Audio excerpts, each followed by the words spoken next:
Hello, I'm Rekha.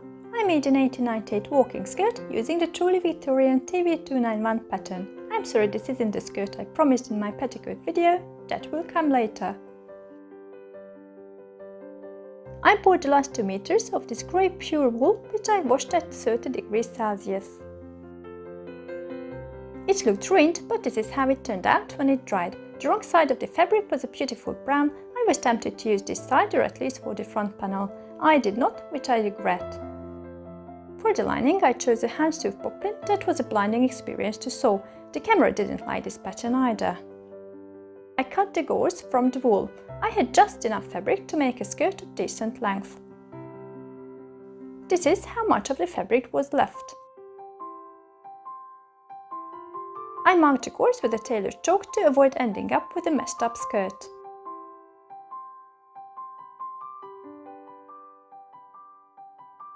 I cut out the lining as well. I paired the skirt panels and the lining panels, which was a heroic task to accomplish on a Persian rug.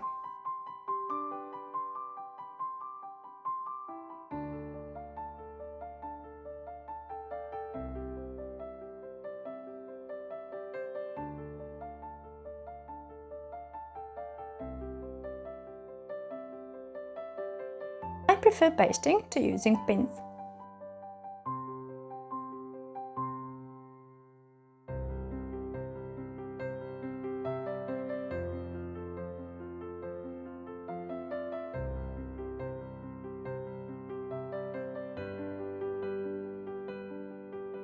After pinning and of course pasting the gores together, I drew a guiding line for stitching.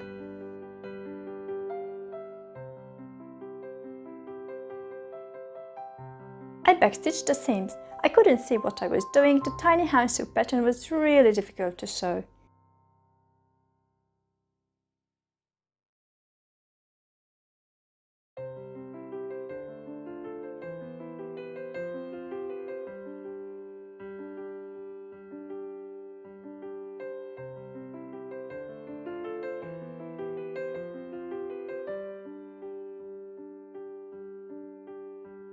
The stitching was invisible on the other side. So I checked every layer was securely attached.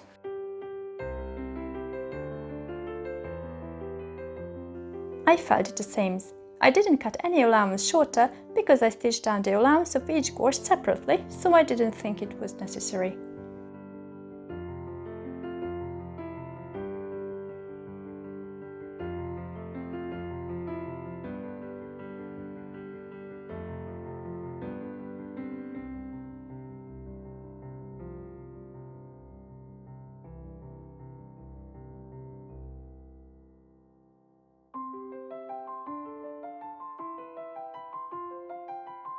One day I'd like to make a skirt with the felling on the outside because I think it is really pretty.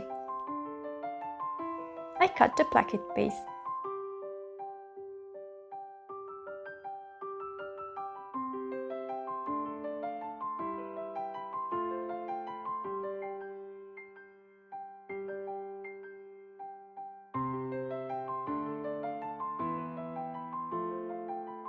I basted down the short bottom end.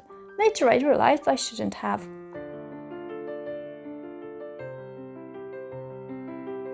I basted a piece of fabric on the left back gore.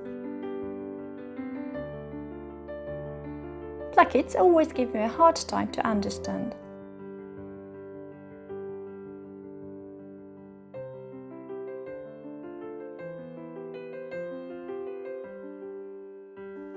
This is a linen skirt I made with the same pattern.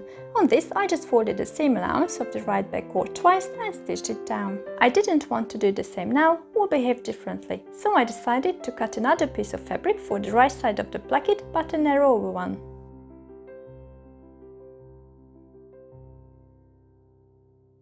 After backstitching the placket pieces on, I felt the back center seam. Then I trimmed the allowance of the back gores, but not that of the placket pieces.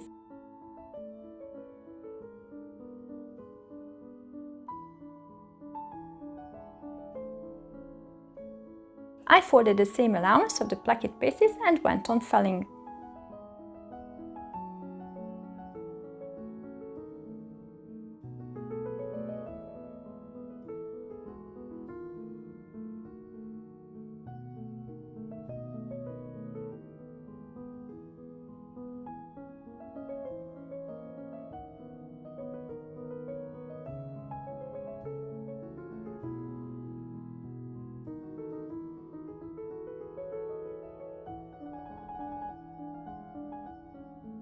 I folded the left placket piece. I think I left it 2.5 centimeters, about an inch wide.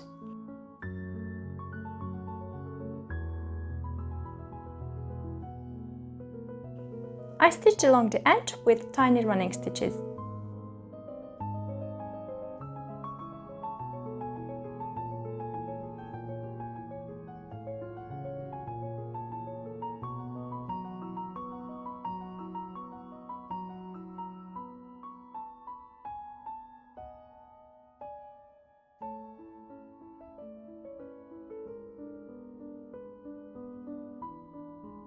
Note that I used a selvage because I didn't want to add bulk to the placket by folding under the allowance.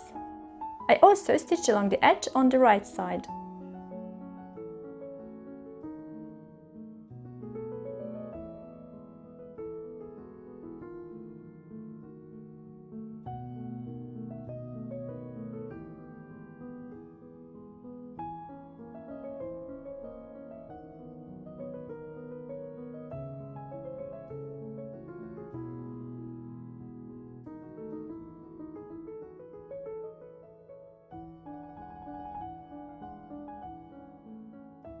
After sewing all the gores together, I ended up with this issue.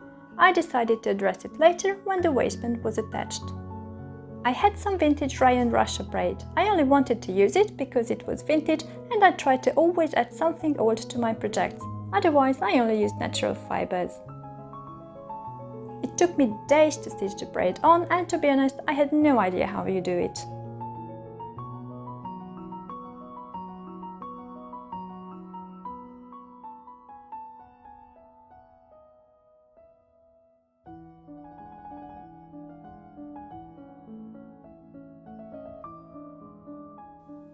I couldn't do it properly and it looked terrible, so I removed all the braid.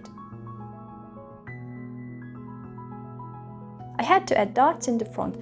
This was where I really started doubting. I used the same pattern for the other skirt, which didn't need darts. Actually, I should have made the front gore narrower, but I just couldn't get myself to undo the seams.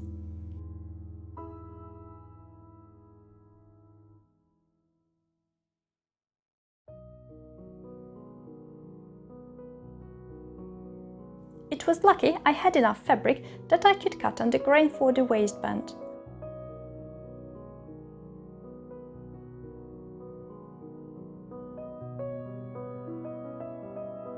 At first I thought I should somehow reinforce the waistband with a twill tape. I'm really happy now that I did not.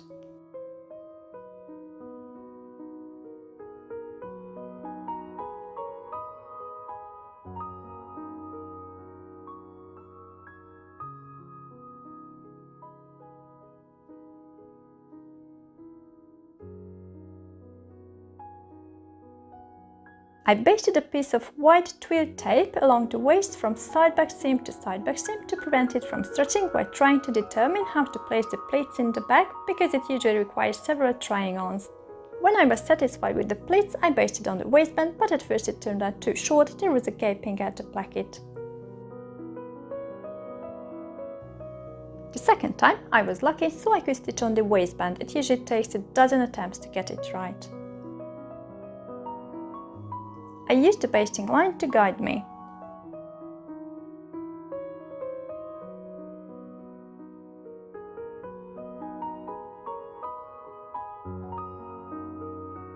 It wasn't easy to sew where the layers were thick. I trimmed the allowance.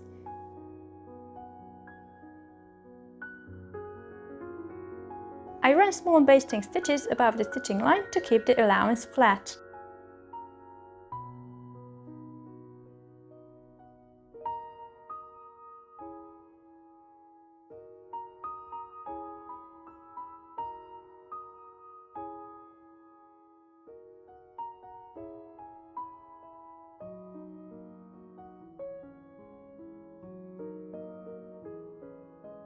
I measured 2.5 centimeters, about an inch from the seam. This was how wide I wanted my waistband.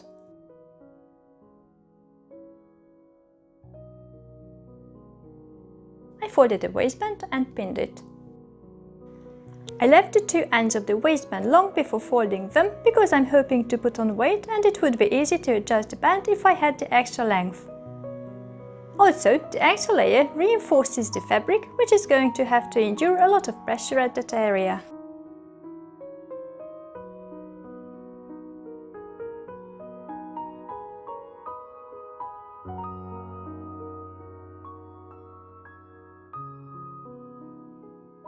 And of course, I basted along all sides.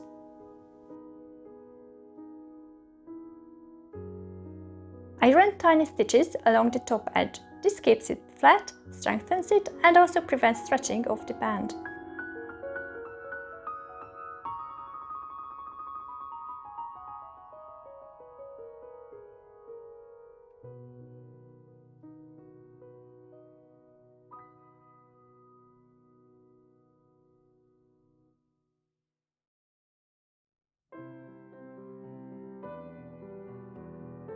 Then I stitched along the seam as well for the same reasons.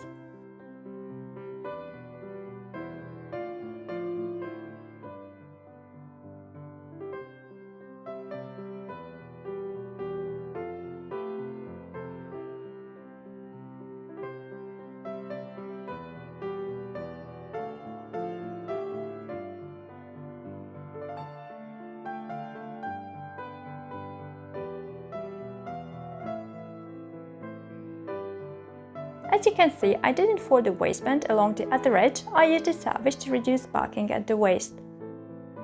At present, I close it with a safety pin because I couldn't find my hooks and bars. It was time to deal with the hem. I measured the maximum length I could get on each seam.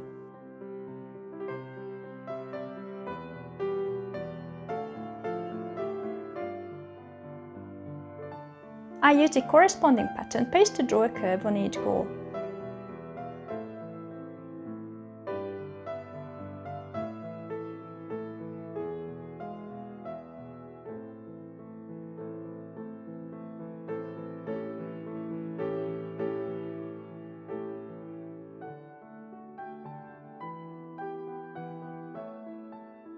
Then I cut away the extra fabric.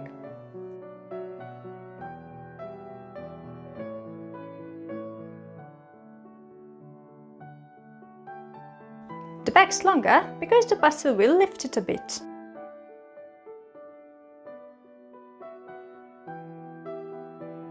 Then at first I made the narrowest possible hem. It was 1 centimeter less than an inch wide. I considered different options and how to go on because, remember, I had no more fabric. This is my linen skirt, just taken off the clothesline. It has a not so professional hem solution, but hey, look what it can do.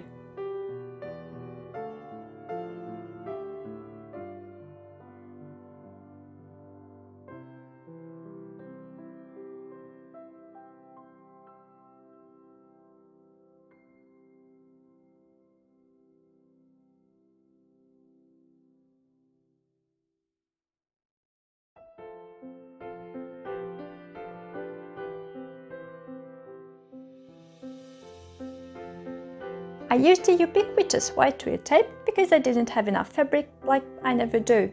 Now, wool will never do the same trick, and also I didn't have any more white twill tape, but I had a very stiff, good-for-nothing cotton.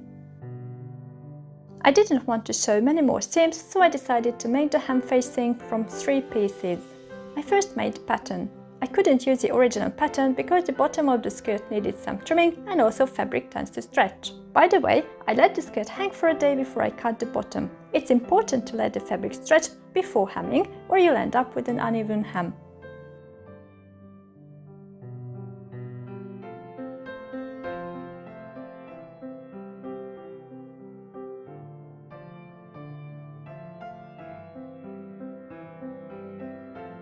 I cut the facings with a liberal allowance because I was afraid they would turn out to be too short. After basting, I stitched the facings on. The basting only took 2 hours.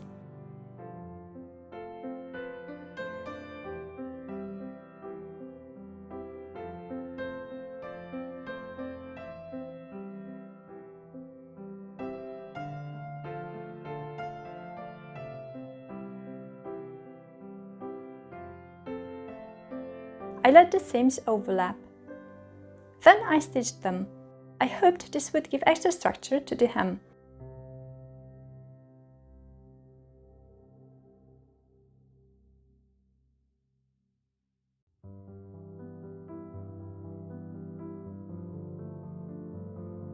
It looks a bit strange, but you know what, I almost like it. I wanted to add some trims, but didn't like anything. I finally decided on the black one.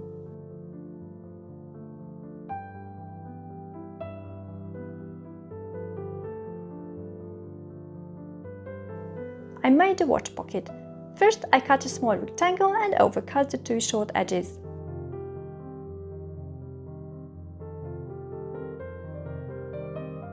I folded the edges, then I folded the whole piece.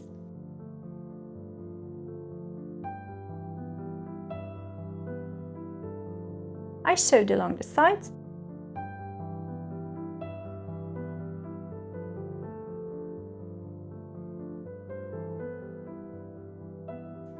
I overcast the seams.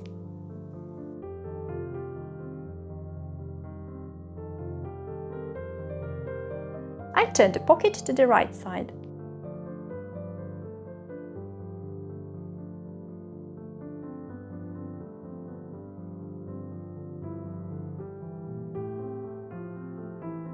I stitched it onto the waistband. I don't know where I should have placed it, I sewed it where I thought it practical. Pocket advocates, please don't despise me for not making any other real pockets. I am not a pocket person, I am more of a bag person.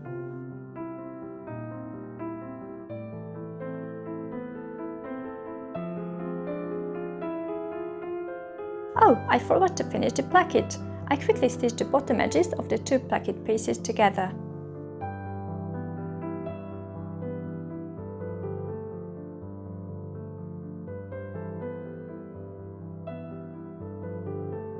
At first, look at the linen skirt, which I might or might not have made using the same pattern. I think I did. I tried to compare the two skirts, but I can't really tell. Both skirts are worn with the same bustle and hip pad that I made in an earlier video. Since then, my hip measurement has become smaller. That adds to the difference between the two skirts. I know I don't have the historical look, but this wasn't the aim. Not yet. Some thoughts after making this skirt. Wool is heavy. Even lightweight wool is heavy. This skirt is actually too heavy for me. It puts too much weight on my waist, which is painful. I sometimes have to use a cane, so don't feel discouraged from using wool if you are healthy. I like wool a lot. This is what the skirt looks like without the bustle. If you like this video, please give it a thumb up and don't forget to subscribe.